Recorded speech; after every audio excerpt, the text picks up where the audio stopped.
उभारिले धम्मराज स्तूप. थोडक्यात गीत म्हणे, दोनच कडी म्हणे.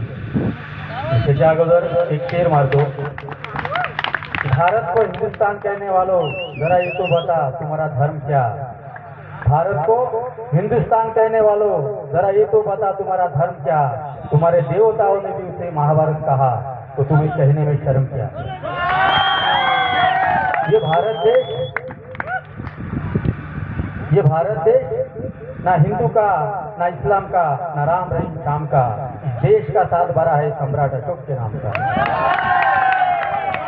तो फिर किसकी काशी किसकी मथुरा किसके चारों धाम है. अरे इतिहास का पन्ना पलट के देखो सब सम्राट अशोक के नाम है.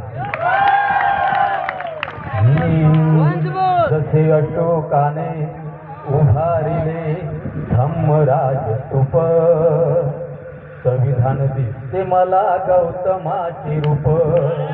संविधान दिसते मला गौतमाचे रूप.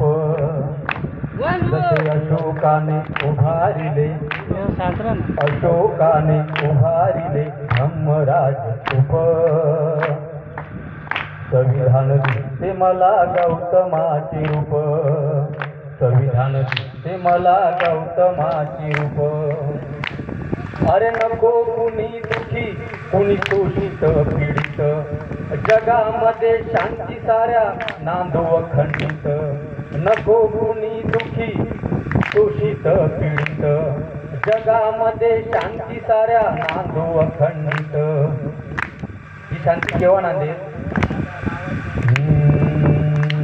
जेव्हा मनोवादी शैतान हे मनोवादी शैतान हे जेव्हा होतील चूप.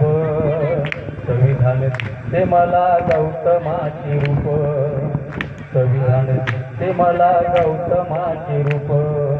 कारण बंधूंनो, या भारत देशाचे जे संविधान लिहिलं आहे ते तथागत बुद्धांपासून या संतांची परंपरा, या संतांचे विचार, छत्रपती शिवाजी महाराजांचे विचार, छत्रपती शाहू महाराजांचे विचार, महात्मा फुलेंचे विचार, संत कबीरांचे विचार, या सर्व संतांचे विचार या संविधानामध्ये मांडलेले आहेत. म्हणून बाबासाहेबांना एक प्रश्न केला होता की मिस्टर आंबेडकर, तुम्ही हे संविधान जे लिहिलं ते एवढ्या लवकर कसं लिहिलं आणि ते लिहिताना तुम्हाला कोणत्या प्रकारची अडचण आली नाही.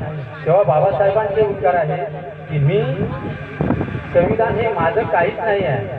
या देशाच्या संतांचे विचार, तथागत बुद्धांचे विचार, छत्रपती शिवाजी महाराजांचे विचार, राजश्री शाहू महाराजांचे विचार, इथल्या पूर्ण संत परंपरेचा विचार मी या संविधानामध्ये मांडला आणि या विचार आज जगामध्ये श्रेष्ठ आहे. जगामध्ये श्रेष्ठ आहे. जय भीम.